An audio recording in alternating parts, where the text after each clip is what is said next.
सीमा पर बदलते हालात के बीच भारत भी अपनी तैयारी पूरी रख रहा है और इसी कड़ी में अब बंगाल की खाड़ी के उत्तरी हिस्से में अपनी पकड़ मजबूत करने के लिए भारतीय नौसेना ने एक बड़ा कदम उठाया। खबर है कि पश्चिम बंगाल के हल्दिया में एक नया नौसैनिक बेस यानी नेवल डिटैचमेंट तैयार किया जा रहा है। ये बेस न केवल भारत की समुद्री सीमाओं की रक्षा करेगा, बल्कि चीन, बांग्लादेश और पाकिस्तान के बदलते त्रिकोण पर पैनी नजर भी रखेगा।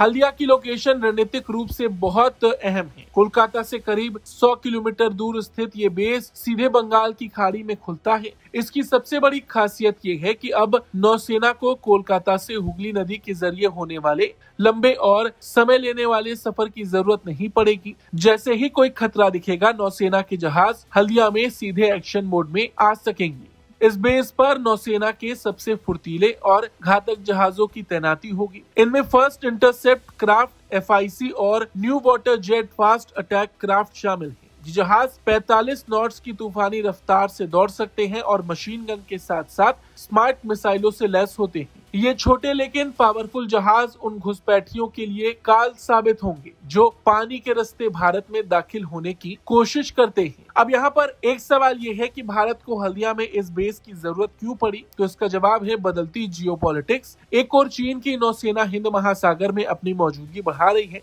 तो दूसरी ओर बांग्लादेश और पाकिस्तान के बीच बढ़ते रक्षा संबंध भारत के लिए नई चुनौती खड़ी कर रहे हैं। चीन जिस तरह से बांग्लादेश को सबमरीन और इंफ्रा सपोर्ट दे रहा है, उसे देखते हुए भारत ने अपनी इस पूर्वी दीवार को और मजबूत करने का फैसला किया है। हल्दिया का ये बेस इसलिए हमारे लिए जरूरी है क्योंकि बंगाल की खाड़ी में भारत की क्विक रिस्पांस टीम का ये केंद्र बनेगा। घुसपैठ रोकना हो, तस्करी पर लगाम लगानी हो या फिर चीन की हरकत पर नजर रखनी हो, हल्दिया से अब नौसेना हर खतरे का मुकम्मल जवाब देगी। साफ है कि समंदर के इस हिस्से में अब भारत की मर्जी के बिना एक पत्ता भी नहीं हिलेगा।